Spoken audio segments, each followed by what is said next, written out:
పంచుకునే భాగ్యాన్ని అవకాశం కల్పించిన దేవునికి పెద్దలకు నా యొక్క కృతజ్ఞతలు, వందనములు. ఈ సమయమందు ముఖ్యంగా క్రైస్తవ సమాజము, క్రైస్తవ ఉనికి ముఖ్యంగా సిలువ అనే అంశం మీద ఆధారపడి ఉంటుంది. సిలువ అనే అంశం మీద ఆధారపడి ఉంటుంది. జనరల్గా మనమందరము పూర్వమైతే యేసుక్రీస్తు ఎరగక పూర్వము, తెలియక పూర్వము మనమందరము చచ్చిన వారి వలె లేదా హింసకు, దూషణకు పాత్రలమై ఉండి దేవునికి విరోధముగా పాపం చేస్తూ తిరిగేవాళ్ళం. అయితే దేవుడు ఉచితముగా, దానముగా, ఆయన ప్రాణ బలిదానంగా మనకిచ్చిన రక్షణను బట్టి ఈరోజు క్రైస్తవులుగా పిలువబడుతున్నాం. ఒక మాటలో చెప్పాలంటే మనమేమి ఈ దానం కోసము ప్రయాసపడలేదు, కానీ ఆయన దానం వల్ల మనకు రక్షణ దొరికింది. ఆయన దానం వల్ల రక్షణ దొరికింది. దానము అనే పదంలోనే అర్థం దాగి ఉంది. ఉచితంగా ఇవ్వడం, అదే కదా. మనం ఎవరినైనా ఏదైనా అడుగుతుంటే మన ఇంటి ముందుకు వస్తుంటారు, భిక్షాటన చేసే వాళ్ళు కూడా పెద్దలు వస్తుంటారు. వాళ్ళు అంటుంటారు, దానం చేయండి అమ్మా ఏదన్నా ఉంటే అని. వాళ్లకు మనకు పరిచయం లేదు, మునిపెమ్మడు వాళ్ళని చూడలేదు. అయితే వారు ఏమనుకుంటున్నాడు, ఉచితంగా మీ వద్ద ఏదైనా ఉంటే ఇవ్వండి అమ్మా అంటున్నారు. దానికి బదులుగా వారు ఏమీ ఇవ్వరు,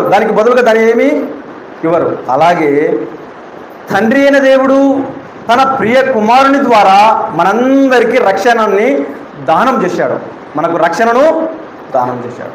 అయితే యేసుక్రీస్తు వారు అనాది సంకల్పంలోనే ఆయన వద్ద ఉన్నాడు. 2000 సంవత్సరాల పూర్వము ఈ భూమి మీదకి నరవతారిగా ఈ లోకానికి వచ్చాడు. 2000 సంవత్సరాల పూర్వము ఈ లోకానికి మానవ దేహంతో, శరీర ఆకారంలో ఈ లోకానికి వచ్చాడు. ఆయన వచ్చి 33.5 సంవత్సరాలు ఈ లోకంలో ప్రయాణం చేసి తన జీవితంలో జరిగిన సంఘటనలు మనం గమనిస్తే 3.5 సంవత్సరాలు ఎంతో ప్రాముఖ్యంగా మరణించారు. మనం సిలువనెత్తుకొని యేసుక్రీస్తు చెప్తే మనం మెడలో మోస్తున్నాం. మన యొక్క చేతులకు ఉంగరాలుగా అచ్చేపించుకొని చూడండి మనం ఏ రకంగా తయారైనాము. ఆయనేమో సిలువ ఎత్తుకోమంటే మనమేమో సిలువను ధరిస్తున్నాం. సిలువ వెనుక ఉన్న క్రీస్తును ధరించడం మంచిదే, కానీ సిలువను ధరించడం మంచిది కాదు. సిలువ వెనుక ఉన్న క్రీస్తును ధరించడం చాలా ఉత్తమం.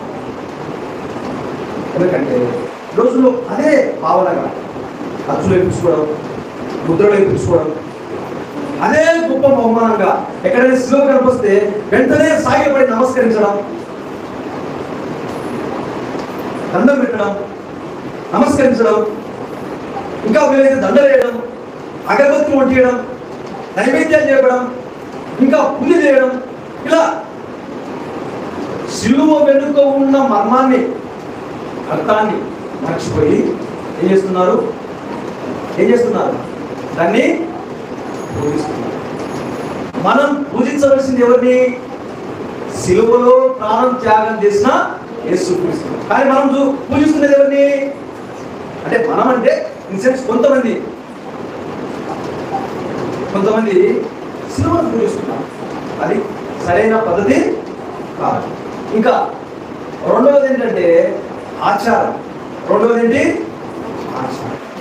ఈ మధ్య ప్రారంభంలో ఉన్నాయో తెలియదు, కానీ ఈ రోమన్ క్యాథలిక్ సంఘాలలో మన హైందవ సహోదరులు వేసుకున్నట్టు ఆ మాలలు కూడా ఎక్కడి నుంచి పుట్టుకొచ్చాయో, ఆ ప్రభు మాల అని, యేసు మాల అని, ఇంకా రకరకాల పేర్లతో ఈ 45 days 45 రోజులు వారిని ప్రభు అని పిలిచారంట. వారిని యేసు అని పిలిచారంట. వారు మెడలో దండలు వేసుకోవడము, ఆ డ్రెస్లకు దండలు వేసుకోవడము, ఆ సిలువ గుర్తులు పిలిచుకోవడము, మెడలో మోయడము. ఎన్ని రోజులు? 45 రోజులు మాత్రమే, జీవితాంతం కాలం.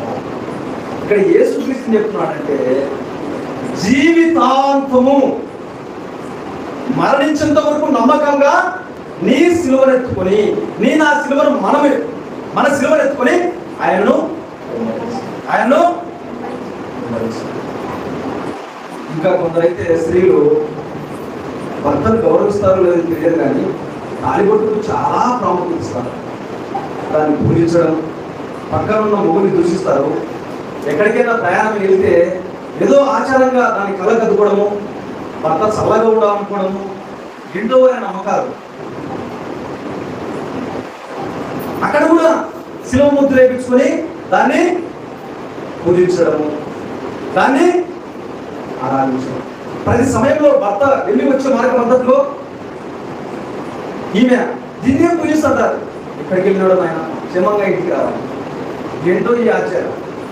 వాళ్ళు కూడా మాలేసుకున్న వాళ్ళు కూడా ఆ 45 days ఎంతో ఇంకా పరలోకం నుంచి దేవుడితో దిగివచ్చిన మాదిరే ప్రవర్తిస్తారు. ఇంకా ఈ 45 రోజుల తర్వాత వాళ్ళని చూస్తే ఈయన ఒకరేనా అనిపిస్తుంది మనం.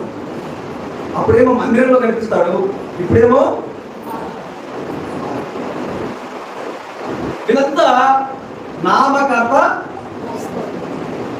పాటలు రాస్తారు కదా, ఇంటి పైన స్టారు, ఇంటిలోన బారు. ఇంటి పైన ఏమో స్టారు నిగనిగలాడుతుంటారు, కానీ ఇంట్లో మాత్రం బారు పెట్టింటారు. ఆ రోజు తెల్లవారులు మేలుకోవాలి కదా, మరి పిచ్చి మాటలు మాట్లాడుకుంటే సమయం కాలక్షేపం చేస్తూ కట్టేస్తున్నాం. అయితే యేసుక్రీస్తు వారు చెప్పదలసిన ఉద్దేశం ఏంటంటే ఆధ్యాత్మిక సిలువ. ఆధ్యాత్మిక ఆచారమైన సిలువ కాదు, ఆ కాలంలో ఉన్న సిలువ కానే కాదు. యేసుక్రీస్తు నిన్ను నన్ను మన సిలువనెత్తుకుని ఆయన అనుసరించాలంటే ముందుగా మనకు చెప్తున్నాడు, ఆయన అనుసరించాలంటే మొదటిగా అవమానం, రెండవదిగా శ్రమలు వస్తాయి, అలాగే హింసలు వస్తాయి, నాలుగవదిగా మరణం వస్తాయి. ఎప్పుడు మనము మన సిలువనెత్తుకొని ఆయన మార్గంలో ప్రయాణమై వెళ్ళిపోతున్నాం. ఇప్పుడు ప్రారంభంలో అందరూ యేసుక్రీస్తును విశ్వసిస్తారండి, రక్షణ పొందుతారు. మళ్ళా కొన్ని రోజులకి వారి శిలువ బయలు పక్కన పెట్టేసి మరల లోకంలో కలిసిపోతారు. కానీ యేసుక్రీస్తు ఏమంటున్నాడంటే ఆ మాట చెప్పి అక్కడ ఇంకా మనం ముందుకెళ్తే అందులో దాగి ఉన్న మర్మాన్ని తెలుస్తున్నాం.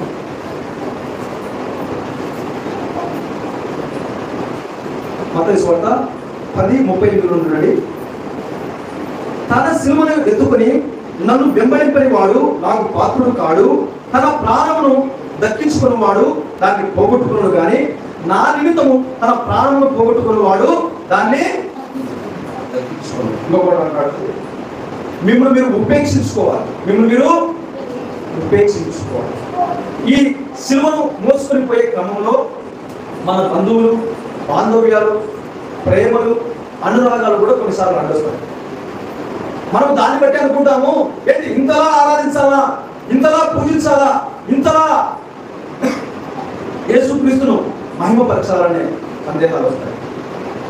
కానీ చాలా జాగ్రత్తగా ఉండాలి. ఎందుకంటే ఆయన అంతలేదు ఆ మాట అన్నాడు కదా, నీ ప్రాణాన్ని సహితము ఏం చేయాలి? ఉపేక్షించాలి, త్యజించాలి. ఎవరైతే తన ప్రాణం కోసం ప్రయాసపడుతున్నారో వారు తన ప్రాణాన్ని పోగొట్టుకుంటారు. ఎవరైతే తన ప్రాణాన్ని పోగొట్టుకోవాలనుకుంటున్నారో వారు తన ప్రాణాన్ని రక్షించుకుంటారు. చూడండి, వాక్యంలో ఇంకా డెప్త్గా మనం ప్రవేశిస్తే అందులో ఉన్న వాక్యాలు ఎంత తేటగా మాట్లాడుతున్నాయో. ఈ యొక్క సిలువనెత్తుకునే అనే అంశంలో దాగి ఉన్న సత్యాలను మనం జాగ్రత్తగా ధ్యానిస్తే ఇందులో ఉన్న ప్రతి అంశం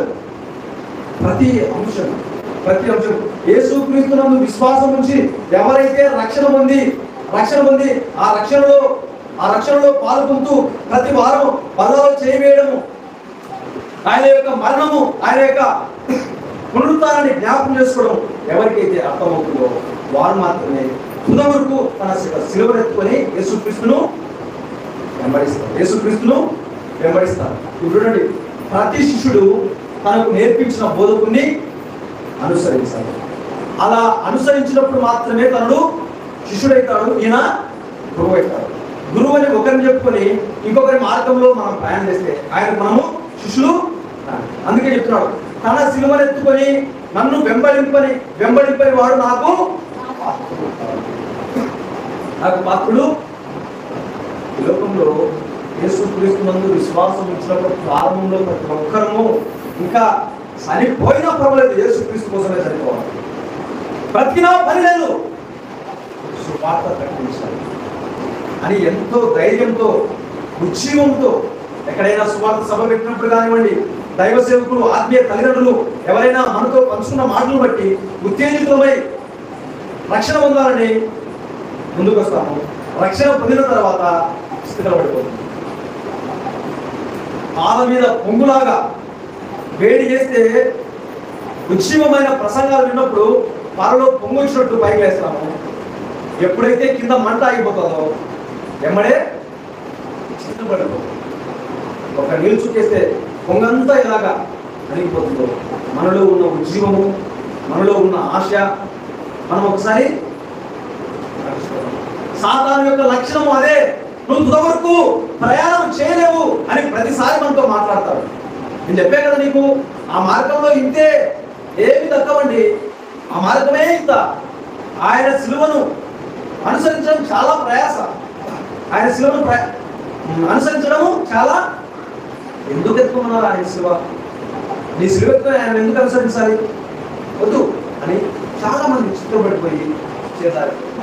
అందుకే ఒక భక్తుడు అంటాడు, ఆరంభము కంటే ముగింపు శ్రేష్టమైనది. ముగింపు చాలా శ్రేష్టమైనది. ప్రతి ఒక్కరూ విజయం సాధించాలని ఆ పరుగు పందెంలో, ఆ యుద్ధ రంగంలో ప్రవేశిస్తారు. కానీ చివరి వరకు ప్రయాసపడడం, చివరి వరకు ధైర్యంగా ఎదుర్కొనే వాళ్ళు చాలా. ప్రారంభంలో మాత్రం అందరూ వస్తారు, కానీ ముగింపు మాత్రము అందరితోనే ఉంటారు.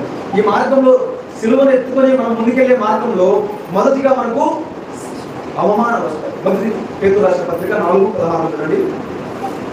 మొదటి పేతురు రాసిన పత్రిక, పేతురు రాసిన మొదటి పత్రిక 4వ అధ్యాయము 16 చూడండి. ఎవడైనను క్రైస్తవుడైనందుకు బాధ అనుభవించిన కదా అతడు సిగ్గుపడక ఆ పేరును బట్టి దేవుణ్ణి మహిమపరచడు. సిగ్గుపడవద్దు. మనం ఊళ్ళో తిన్నాలు దొరుకుతాయి, వ్యాపారాలు దొరుకుతాయి, ఇంకా రకరకాల లోకానుసారమైన పండుగలు, ఉత్సవాలు, పబ్బాలు జరుగుతుంటాయి. ఆ రోజు మన బంధువులంతా మన ఇంటికి కూడా వచ్చేస్తారు. వారిని చూసుకుంటూ మనం కూడా అక్కడే ఆలోచించాలి.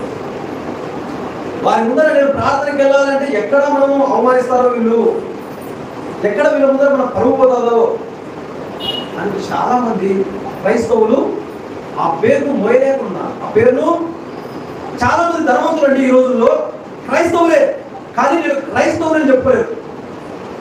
వారికి సిగ్గు, అవమానం.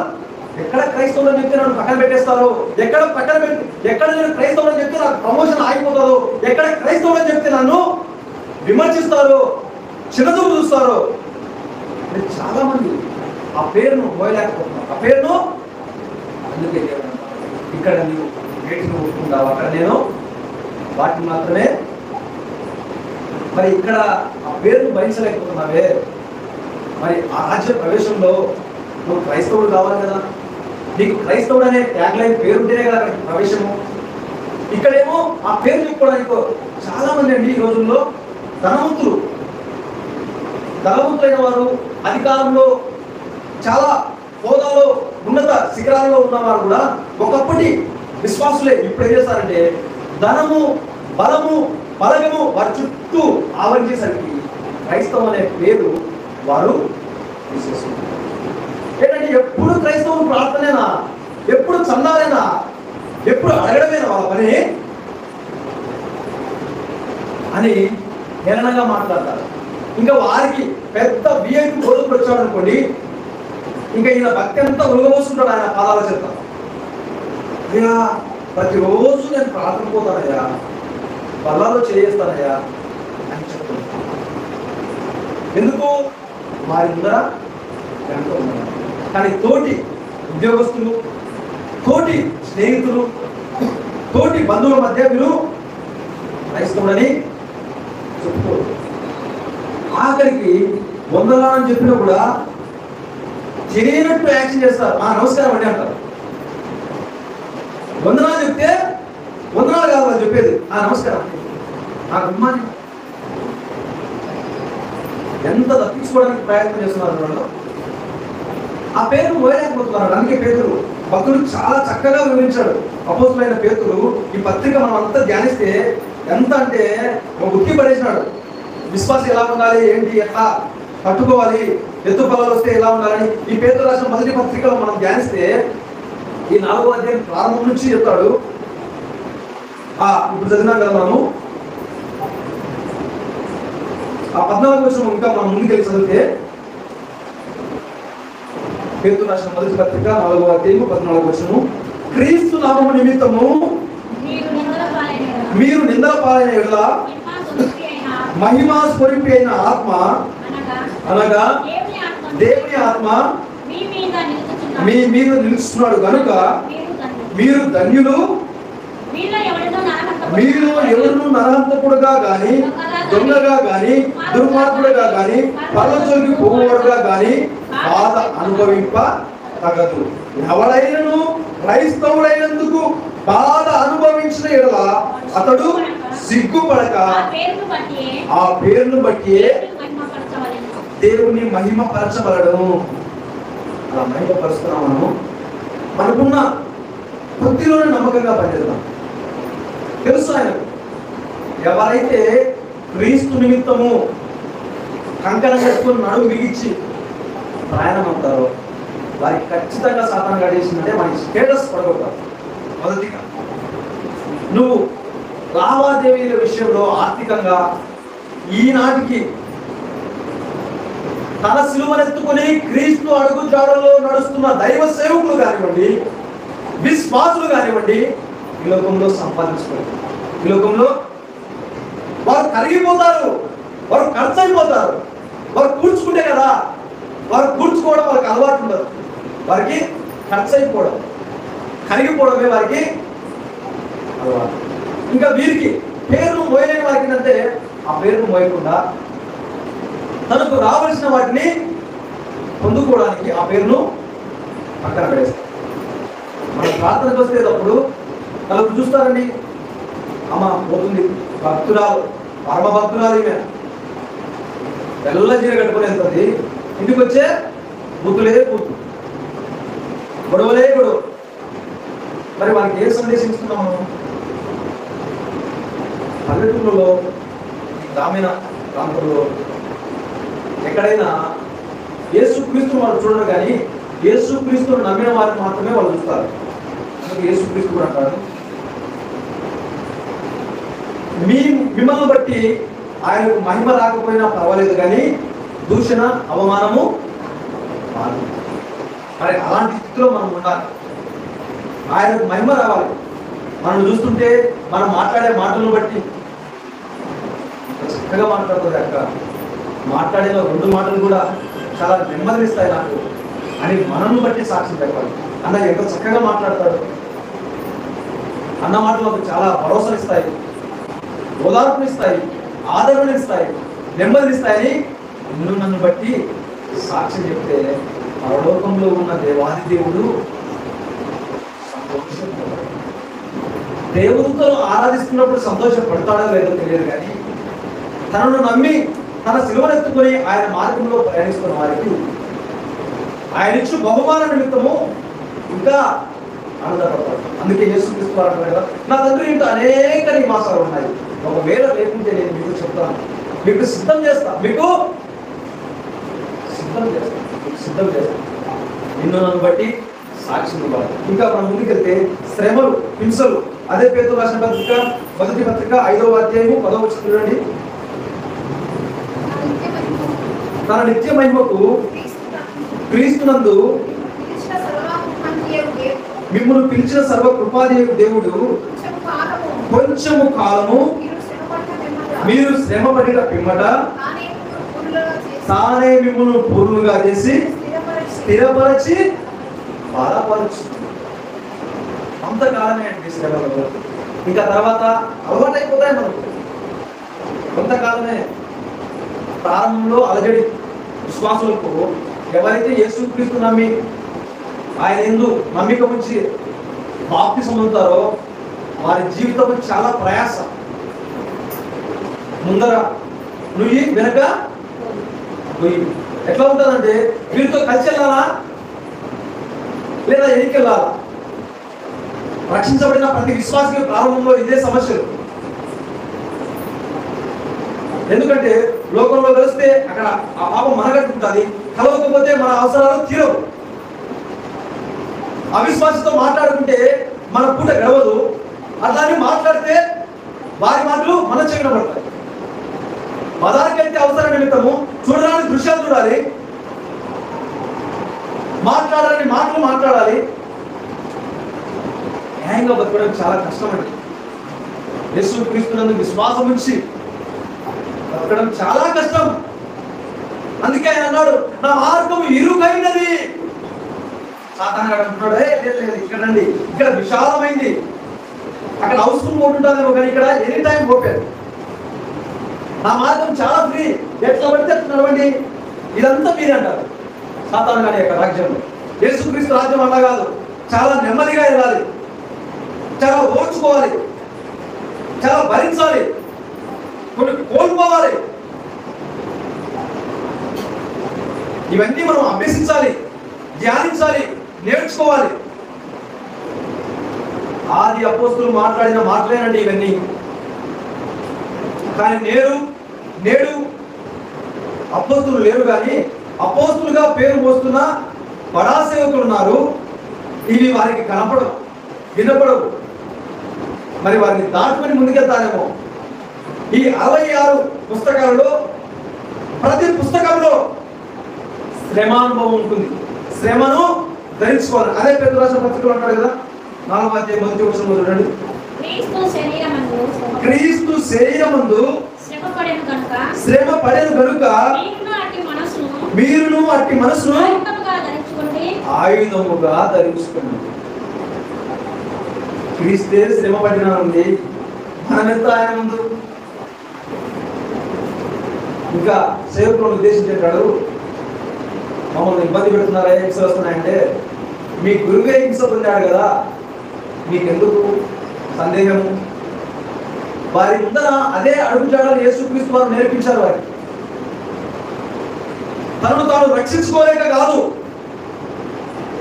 తన ప్రాణం త్యాగం వెనుక ఉన్న మర్మం తెలుసుకోలేకపోతున్నారు. నేటికి సమాజంలో కొందరు ఆ దొంగల వలె మాట్లాడారు. మధ్యాహ్నం విన్నాం కదా, నువ్వు దేవుని అయితే నిన్ను కాపాడుకోయా, నిన్ను కాపాడుకుని మమ్మల్ని కాపాడు. నువ్వు దేవుని వేయండి, నిన్నే కాపాడుకోలేక మమ్మల్ని ఎట్లా కాపాడుతున్నావు అంటే దాని వెనుక ఉన్న మర్మం అర్థం కావాలి. కొన్నిసార్లు కుమారుని ముందు తండ్రి తగ్గుతాడు, అంత మాత్రాన కుమారుడు నెగ్గినట్టు కాదు. తండ్రి తగ్గాడంటే దానికి ఒక అర్థం ఉంటుంది, కానీ కుమారుడు నెగ్గినట్టు కాదు.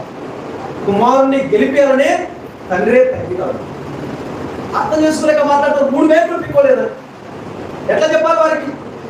ఈ బైబిల్ గ్రంథంలో జీవం ఉన్నది. ఈ బైబిల్ గ్రంథంలో జీవం ఉన్నది. ఈ మాటలు తరతరాల వారిని జీవింపజేస్తుంది. దీన్ని అంతం చేయడం ఎవరి వల్ల కాదు, దీన్ని అంతం చేయడము. అందుకే ఒక భక్తుడు అన్నాడు, ఎక్కడైతే క్రైస్తవం అనేది అనగదొక్కబడతాదో ఎక్కడైతే క్రైస్తవం అనేది అడగదొక్కబడతారో అక్కడ మహా ఉప్పెనలా వేస్తున్నారు. అక్కడ మహా ఉప్పెనలా వేస్తున్నారు. భక్తి మనం ఎంత బలంగా బాధ్యతే అంతే బలంగా ఆపోజిట్ డైరెక్షన్ లో ముందుకెళ్తాదో క్రైస్తవం కూడా అంతే. ఆయన మాటలుకున్న శక్తి అలాంటి, ఆయన మాటలుకున్న శక్తి అలాంటి. ఆ శక్తిని అర్థం చేసుకోకుంటే బైబిల్లో యొక్క మాట అక్షరము గురించి, అక్షరము నశింపజేయదు కానీ ఆత్మ జీవింపజేయదు.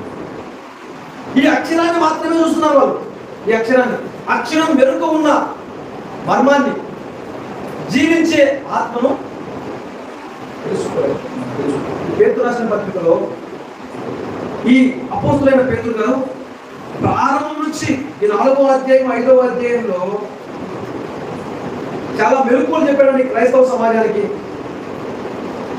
ఇలాగే 3వ అధ్యాయము 14వ వచనం చూడండి. 13వ వచనం, మీరు ఒకవేళ నీతి నిమిత్తము శ్రమ పడినను మీరు ధన్యులే, వారి బెదిరింపునకు భయపడకుడి, కలవరపడకుడి. ఎంత చక్కటి మాట.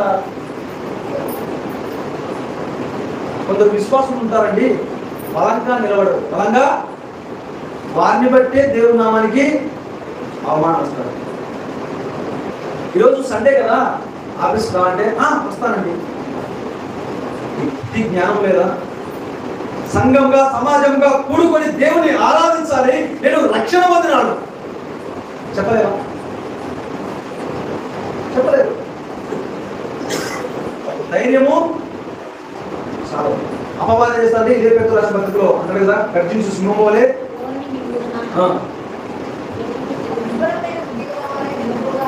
నిబ్బరమైన బుద్ధి గల వారే మెలకుగా ఉండుడి, మీ విరోధి అయిన అపవాది గర్జించు సింహం వలె ఎవరిని మృంగుదునా అని వెతుకుచూ తిరుగుతున్నారు. మనమేమో పార్ట్ టైం విశ్వాసం, సాతాను గాడేమో ఫుల్ టైం సర్వీస్ చేస్తున్నాడు. మనం చర్చిలో ఉన్నప్పుడు మాత్రమే విశ్వాసం, బయటికి వెళ్తే అవిశ్వాసులుగా ప్రవర్తిస్తాం. వాడు ఎనీ టైం వాడు డ్యూటీలోనే ఉంటాడు. వాళ్ళ సందేశం విన్నావురా, ఆ సీరియల్ టైం అయితే చూసినావా నువ్వు, ఆయన చెప్తాను ఇంటనే కూర్చున్నావు బా, టైం ఎంత కింద అంటాడు సాతాను. వెంటనే రిమోట్ ఆన్ చేయడం, మళ్ళా మన జీవితం ఎవరొస్తున్న ఉద్దేశించి మంచిగా చెప్తారు బా, వాళ్ళు చెప్పడానికే ఉండేది, వాళ్ళ శైలికే కాదు. ఎవరు పర్ఫెక్ట్ ఈ రోజులలో, తప్పేముంది అని సాతాను గారి యొక్క లక్షణము ఎప్పుడు దేవుని స్వారూప్యంలో ఉన్న మనలను తన స్వారూప్యంలోనికి మార్చుకోవాలనే అభిలాషతో ముందుకెళ్తారు. మనకు సమస్య ఎక్కడ వచ్చిందంటే ఆది ఖండంలోనే ప్రారంభంలోనే దేవుడు తన పోలిక చొప్పున తన స్వరూపము చొప్పున చేసుకుంటాడు. కానీ సాధారణ యొక్క ఉద్దేశం లక్షణం ఏంటంటే ఆ యొక్క గుణ లక్షణాలను విడిచిపెట్టి నా దగ్గరకు రా. ఏమన్నా కొట్టుకుంటే చూస్తూ అలాగే ఉన్నావే నువ్వు, ఏం తిరిగి కొట్టలేవా, ఏం శక్తి లేదా, బలం లేదా, రోషం లేదా, పౌరుషం లేదని ఎన్నో ఉద్రేకమైన మాటలతో ఉద్రేకాలు. మనం ఉద్రేకానికి లోను కావద్దు, ఉజ్జీవానికి మాత్రమే లోను కావద్దు. ఉద్రేకం ఏం చేస్తుందంటే తాత్కాలికమైన ఆక్రోషంతో, బైబిల్లో చక్కటి మాట ఉంది, కోపపడుడి కానీ పాపము తాత్కాలికమైన కోపాన్ని అణిచేసుకుంటే ఉప్పెన లాంటి సమస్యను మనము అధిగమించిన వాళ్ళని. చిన్న మాట అండి, చిన్న మాట అనడం వల్ల రావాల్సినవన్నీ కోల్పోతాం. చిన్న మాట వల్ల సమస్యలు, భార్యాభర్తల మధ్య సమస్యలు, భార్యాభర్తలు విశ్వాసులై ఉండి దేవుని మందిరంలోనికి ఇద్దరు ప్రవేశించి దేవుని ఆరాధిస్తున్నారు అనుకోండి, వారి మధ్య చిన్న గలిబిలి పెట్టేస్తారు. చిన్న మాటనే ఇంకా ఆ మాట తూటలా మారిపోయి వారి ఇద్దరి గుండెలు పేల్చేస్తారు. ఒకరికంటే ఒకరికి పడదు. సాతాను యొక్క బలం అలాంటిది. సాతాను యొక్క బలము ఎందుకంటే దేవాది దేవుని కుమారుణ్ణే శోధించింది కదా. ఇంకా మనకంటే ఎందుకంటే ఫుల్ టైం ఎందుకంటున్నాడంటే సాతాను తనకు అన్ని రెఫరెన్స్ తెలుసు. మనకు అన్ని రెఫరెన్స్ తెలుసు. ఏ భక్తుడు ఎక్కడ పాపానికి లొంగాడో తెలుసు, ఏ భక్తుడు ఎక్కడ పాపాన్ని జయించాడో తెలుసు. నీకేం ముందర పెడతాదంటే దావీదు పాపం చేయలేదా, వెంటనే షాకింగ్ న్యూస్, బా ఈయనకు అంతా ఇంతో బైబిల్ తెచ్చినట్టుంది, చెప్పనా అవన్నీ మామూలే బా, ఏం మళ్ళీ దావీదు మారు మనసు పొందలేదా,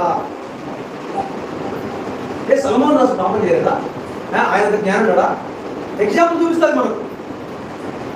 మనమేమో ఆ ఎగ్జాంపుల్లో చాలా చక్కగా చెప్తున్నాడు, చాలా మంచిగా చెప్తున్నాడు వర్తమానము అని నమ్మేస్తాం. కానీ దేవుడు అలా చేయలేదు. వాక్యంతోనే బంధించాడు. ఈ కొండ మీద నుంచి దింపు, నీ తండ్రి నీ దేవదూతలు వచ్చి నిన్ను ఆయన ఏమన్నాడు, నా తండ్రిని ఈ కొండలో ఉన్న రాళ్ళను రొట్టెగా మార్చు అన్నప్పుడు ఆయన ఏమన్నాడు, మనుషులు రొట్టె వలన. మనకు ఆ రెఫరెన్స్ వస్తే కదా మనం చెప్పేది సాధారణకు. ఇదిగో ఈ తాయితు కట్టుకోమా, వారంలో మారిపోతుంది ఈ జబ్బు అంటే అదే చేస్తామా. ఈరోజు భయంకరంగా బహిర్గతంగా పబ్లిక్ గా విశ్వాసులుగా పిలువబడేవారు చాలా మంది దేవుని నామానికి అవమానంగా జీవిస్తూ అనేకులను ప్రభావితం చేస్తున్నారు. బైబిల్ అంతా శ్రమను శ్రమను శ్రమను శ్రమను శ్రమను అంటే వీళ్ళు మాత్రం 45 రోజుల శ్రమలు మాత్రమే గుర్తు పెట్టుకుంటారు. ఈ 45 రోజుల్లో ఈ శ్రమల గురించి ప్రసంగం చేయడానికి కూడా ఆయన కన్నీళ్ళు వస్తాయి. ఈ 45 రోజులు ఎప్పుడు పోతాయి, ఈ పెళ్లి ముహూర్తాలు ఉన్నాయి, టైమింగ్, బర్త్డే ఫంక్షన్లు ఉన్నాయి, ఇల్లు ఓపెనింగ్లు ఉన్నాయి. ఎవరు చెప్తారు వాళ్ళకి ఆ 45 రోజుల్లో చేసుకోవాలి.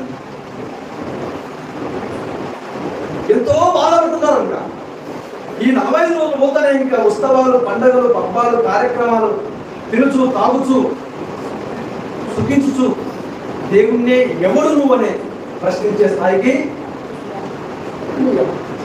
ఈ అపోస్తులైన పేతురు ఒకానొక సందర్భంలో తను కూడా అల్ప విశ్వాసి అని దేవుని చేత పిలువబడ్డాడు కదా.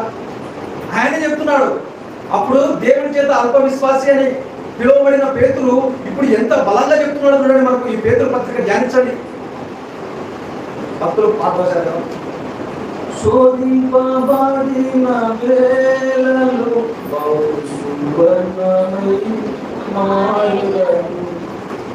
ఆ పేతురు రాసిన పత్రిక మొదటి అధ్యాయంలో ఉంది ఆ మాటలన్నీ. విలువ గల సువర్ణంగా మారాలంటే ఆ కొలిమిలో ఆ అగ్నిలో కాల్చబడిన తర్వాత మాత్రమే దానికి విలువ. అగ్నిలో కాల్చబడిన తర్వాత మాత్రమే ఆ సువర్ణానికి విలువ అని చెప్తూ మనకేం చెప్తున్నాడంటే, మీరు శ్రమలు భరించాలి, అలవాటు చేసుకోవాలి అని చెప్తున్నారు. మరి మనం ఎలా మార్పు చెందాలి? మరణాన్ని అయినా ఎదుర్కొనే ధైర్యంతో ముందుకెళ్ళాలి. నిజంగానండి, యేసుక్రీస్తునందు విశ్వాసం నుంచి రక్షణ పొంది మారు మనసు పొంది ముందుకెళ్ళే వారికి ఎప్పుడు సరిపోతే బాగుండాలా అనిపిస్తారు. ఎప్పుడు సరిపోతే బాగుంటుంది. ఆయన చూడాలి కదా, మనము ఆయన చూడనికే కదా ఈ రక్షణ పొందినది. ఆ రాజ్యంలో ప్రవేశించాలి కదా. మన పిల్లలకు ఊరేద్దాం ఆయన అంటే పండగకు ఎప్పుడు పండగ వస్తుంది, ఎప్పుడు ఊరేద్దామని వెయిటింగ్లో ఉంటారు మన పిల్లలు. మనం కూడా విదేశానికి అంటే మన దేశం కానీ వేరే దేశానికి వెళ్ళాలంటే పాస్పోర్ట్, వీసాలు ఇవన్నీ వచ్చిన తర్వాత ఆతృతగా ఉంటుంది. అక్కడికి వెళ్ళాలి, ఏదో చూడాలి, ఏదో చేయాలని. మనం కూడా ఈ లోకానికి వచ్చినది యాత్రికులతోనూ పరదేశులమై ఉన్నాము. మన నివాసం ఇది కాదు, ఇది తాత్కాలికమైన నివాసము, తాత్కాలికమైన గుడారం. శాశ్వతమైన నివాసము దానికోసం మాత్రమే మనం ముందుకెళ్ళాలి. అందుకే మరణం కూడా ప్రతిరోజు చచ్చి బ్రతుకుతాడు అన్న క్రైస్తవం, చనిపోయి బ్రతుకుతాడు. అదే మాట చూడండి, మొదటి కొరింథీయులకు రాసిన పత్రిక 15:30 బట్టి. మొదటి కొరింథీయులకు రాసిన పత్రిక 15వ అధ్యాయము 31 చూడండి. సహోదరులారా, మన ప్రభువైన యేసుక్రీస్తునందు మిమ్మును గూర్చి నాకు కలిగి ఉన్న అతిశయము తోడు నేను దినదినమును చనిపోవచ్చున్నానని నిజంగా అండి సువార్త ప్రకటించాలని కూడా దేహమంతా నిలబెట్టుకోవాలి. ఎందుకంటే ఇక్కడ చెప్పడం ఈజీ కాదు. చెప్పిన వాక్యాన్ని అనుసారంగా 2-3 సార్లు మేము ధ్యానించాలి, ఆ వాక్యానికి లోబడి జీవించాలి. చెప్పడం మాత్రమే కాదు, చెప్పినవన్నీ పాటించాలి కూడా. అందుకే టీచర్ ప్రీచర్కు చాలా డిఫరెంట్గా ఉంటారు. చదివినది చెప్పేది టీచర్ అవుతాడు, చేసేది చెప్పే ప్రీచర్ అవుతాడు. చెప్పడం ఈజీ కాదు, పాటించి తన జీవితంలో కూడా ఇలా జీవించి కొద్దో గొప్ప సమాజంలో మంచి సాక్ష్యం కలిగి ప్రసంగించాలి. దినదినము ఆయన చనిపోతున్నాడు. ఆయన ఎందుకోసము? అనేకులకు అన్యజనుల మధ్య రక్షణ సువార్తను ప్రకటించాలి. ఎక్కడికైతే సంస్థలు ఎక్కడికైతే ఇబ్బంది పెడతారని పౌలు గారి జీవితంలో చాలా సందర్భాల్లో తన యొక్క ప్రాణం మీదకి వచ్చిన ఆ యొక్క మరణం నుంచి కూడా తప్పించుకొని ముందుకెళ్ళాడు. ఎందుకంటే అనేకులకు దేవుని వాక్యము ప్రకటించాలి, అనేకులకు దేవుని వాక్యము పరిచయం లేదు. ఒక మాట ఉంది, యేసు గొర్రె పిల్లను నేను బతుకుతే బడిన గొర్రె పిల్లను, యేసు గొర్రె పిల్లను నేను బతుకుతే బడిన గొర్రె పిల్లను, బతుకుతే బడిన గొర్రె పిల్లను, దినదినము చనిపోవచ్చున్నాను, యేసుక్రీస్తులో బ్రతుకుచున్నాను. దినదినము చనిపోవచ్చున్నాను, యేసుక్రీస్తులో బ్రతుకుచున్నాను. యేసు గొర్రె పిల్లను నేను బతుకుతే బడిన గొర్రె పిల్లను, బతుకుతే బడిన గొర్రె పిల్లను. ఈనాడు సేవకులను అపహాస్యం చేస్తూ కొందరు కక్ష కట్టి, అయ్యగారు మా ఇంటికి ప్రార్థనకు వస్తారా, అయ్యగారు మా ఊళ్ళో సువార్త సభలు వెళ్తామని చెప్పి అడుగుల్లో పొలంలో తీసుకెళ్ళి వారి ప్రాణాలను కూడా పంపించిన సందర్భాలు చాలా ఉన్నాయి. మన సేవకులేమో అందరము నలుగురికి వాక్యం చెప్పడము చాలా మంచి కార్యక్రమం కదా అని అడుగులు ముందుకేస్తాం. అక్కడ ఎన్ని లేకున్నా ఓర్చుకుంటారు, కానీ చివరికి ఆ ఓర్చుకోవడం ప్రాణం మీదకి వస్తే ఎట్లా ఉంటారు చూడండి. చివరిగా ఒక అంశం, చిన్న జరిగిన యథార్థ సంఘటన చెప్పి నేను ముగిస్తాను. మలేషియా దేశంలో ముస్లిం యూనివర్సిటీలో డేవిడ్ అనే ప్రొఫెసర్ గారు ఉండేవారు. ఆయన యేసుక్రీస్తునందు విశ్వాసం నుంచి రక్షణ పొంది ఆ కళాశాలలో పనిచేసేవాడంట, ఆ యూనివర్సిటీలో పనిచేసేవాడంట మలేషియా దేశంలో. అయితే ఆ ముస్లిం యూనివర్సిటీలో క్రైస్తవులను చాలా చిన్న చూపు, అంటే ఇతను ఇప్పుడు మాత్రమే ఇతనితో పాటు ఒక స్టూడెంట్ యేసుక్రీస్తు గురించి తెలిసిన వ్యక్తులు, ఒక ఉపాధ్యాయుడు, ఒక టీచర్, కొన్ని వేల మంది. యూనివర్సిటీ అంటేనే కొన్ని వేల మంది ఉంటారు కదా, ఆ వేల మంది మధ్యలో యేసుక్రీస్తు నమ్మిన వ్యక్తులు ఇద్దరు మాత్రమే, ఒకరు డేవిడ్ అనే ఉపాధ్యాయుడు, ఒకరు స్టూడెంట్. ఆ ప్రదేశానికి, ఆ యూనివర్సిటీకి ఒక ఆయన వస్తాడు. ఆయన పేరేంటంటే ముస్లిం ప్రవక్తలుగా పిలువబడేవారు. అంటే వారు ఎట్లా ఉంటారంటే, ఇది మన పెద్దలు చెప్తుంటారు కదా, పందిని నంది చేస్తాడు, నందిని పని చేస్తాడు అంటే ఎటైనా మాట్లాడతాడంట అతను. నువ్వు ఇది కరెక్ట్ అంటే ఇది తప్పు అంటాడు, తప్పు అంటే గొప్ప అంటాడు. అంత మైండ్ కెపాసిటీ ఉండే వ్యక్తి ఆయన ముందరికి వచ్చి మాట్లాడుతూ బైబిల్ గురించి ఇక్కడ మీకు తెలుసా అని ప్రశ్నించాను. అందరూ మౌనంగా ఉన్నారు. బైబిల్ గురించి తెలిసిన వ్యక్తి ఇక్కడ చేయగలడంటే ఆయన, అతనితో పాటు ఉన్న స్టూడెంట్, ఆ వేల మంది ఆ సమావేశంలో చేయగలరు. చేతి ఇక్కడ రాయ దగ్గరికి తెలుసుకొని బైబిల్ గురించి నీకు తెలుసా అని ప్రశ్నించారు. తెలుసు అంటే ఆ ప్రదేశంలో ఉన్నవారు చూస్తుండగానే చెంప మీద లాగి పెట్టేసి ఒక దెబ్బ కొట్టేశారు. ఎర్రగా కందిపోయింది చెంపంతా. బైబిల్ నీకు తెలుసా అన్నాడు ఆయన. తెలుసు అండి. మరి బైబిల్లో ఉంది కదా, ఒక చెంప కొట్టిన వారిని ముందర ఏం చేయాలి, కొడతావా? ఎస్ కొడతావు. చూపించేశారు, అలా కొట్టేశారు. అక్కడ ఉన్న స్టూడెంట్స్ అంతా ఆక్రోశం వస్తుంది. మా ఉపాధ్యాయుని, మా యొక్క ప్రొఫెసర్ను నువ్వు మా మధ్య ఇంతగా అవమానిస్తావా? అంటే అతను మంచి డెప్త్ ఉన్న సబ్జెక్టు ప్రొఫెసర్ కాబట్టి అతన్ని బట్టి విద్యార్థులంతా, ఆ కళాశాలలో చదువుతున్న విద్యార్థులంతా ఆక్రోశిస్తున్నాయి. మా ఉపాధ్యాయుని కొడతావా అని ఆక్రోశపడుతూ, దయచేసి మా బైబిల్లో ఇలాగే ఉందండి అన్నాడు. అక్కడ ఉన్న వారందరూ ముస్లిమ్స్, అక్కడ ఉన్న వారందరూ, ఈయన ఒక స్టూడెంట్ మాత్రమే యేసుక్రీస్తున్నారు. ఆ స్టూడెంట్స్ చెప్తున్నారు కోపేద్రోకులై, ఉద్దేశంతో, ఉద్రేకంతో వారందరూ గర్జిస్తుంటే మా బైబిల్లో ఇలాగే ఉందండి అన్నాడు. వారందరూ ఆలోచన చేయడం మొదలుపెట్టారు. ఏంటి, ఒక్క చెంప కొట్టే తిరిగి కొట్టకపోగా మరలా రెండో చెంప చూపేవాళ్ళం అనే మాట బైబిల్లో ఉంటారు అన్నాక పై వస్త్రం తీసేయన్నాడు ఆ ప్రవక్త. స్టూడెంట్స్ వైపు తిరిగి, దయచేసి విద్యార్థుల ఏమనుకోవద్దని పై వస్త్రాన్ని తీసుకుంటున్నాడు. మరలా నీ పై వస్త్రాన్ని ఎవడైనా అడిగిన ఎడలా వారికి ఇవ్వాలి అని బైబిల్లో ఉంది కదా, మరి పైది మాత్రమే ఇచ్చినావు, కింది ఇవ్వాలి కదా, ఆయన కూడా ఇవ్వాలి.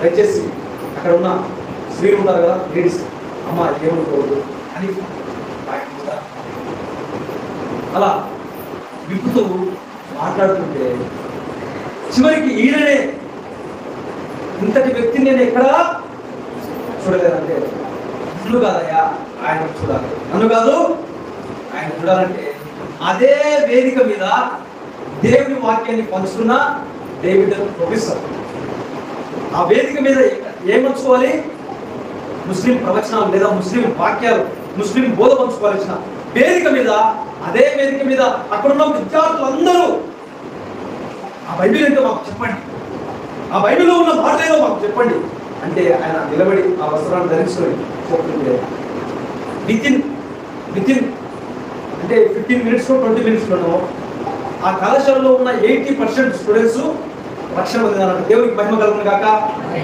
హల్లెలూయా. ఎంత కార్యం చూడండి. మనం హింసను సహించాలి.